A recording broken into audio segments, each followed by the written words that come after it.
រកតម្លៃ x អញ្ចឹងនេះគឺជាសម័យកាលមួយអាញាតអីដែលយើងត្រូវរកគឺ x នេះអញ្ចឹងយើងត្រូវបោះបូក4មកអង្គទី2នេះគឺជាអង្គទី1អញ្ចឹងយើងបោះបូក4ចេញអានេះនៅសល់ 5x ដដែលស្មើ24នៅអង្គទី2ដដែលបោះ4មកអង្គទី2អញ្ចឹងសញ្ញាបូកនេះពេលណាវាឆ្លងកាត់សញ្ញាស្មើវាខ្លាយទៅជាសញ្ញាដក4នេះចាបន្ទាប់មក 5x នេះយើងនៅដដែលហើយយើងគណនាមក24 14សល់មែនសល់20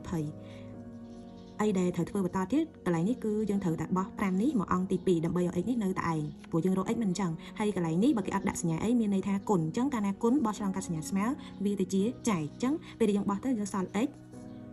ស្មើនឹង20នៅអង្គទី2ដដែលប៉ុន្តែ5នេះវាគុណបោះមកទៅជាចែកអញ្ចឹងកន្លែងនេះយើងបាន20ចែកដោយ5គឺបាន4ដូចនេះ x របស់យើងដូចនេះ x គឺស្មើ4អញ្ចឹងលំហាត់ចុះបើលំហាត់នេះវិញតើស្មើមែន 3x បូកឲ្យ1ស្មើនឹង13អញ្ចឹងតើ x របស់យើងនេះតម្លៃស្មើមែនអញ្ចឹងបងប្អូនអាចសាកល្បងធ្វើលំហាត់នឹងដែរបើសិនជាឃើញចម្លើយមែនអាចខមមិននៅខាងក្រោមវីដេអូរបស់អ្នកគ្រូបានចា៎អរគុណ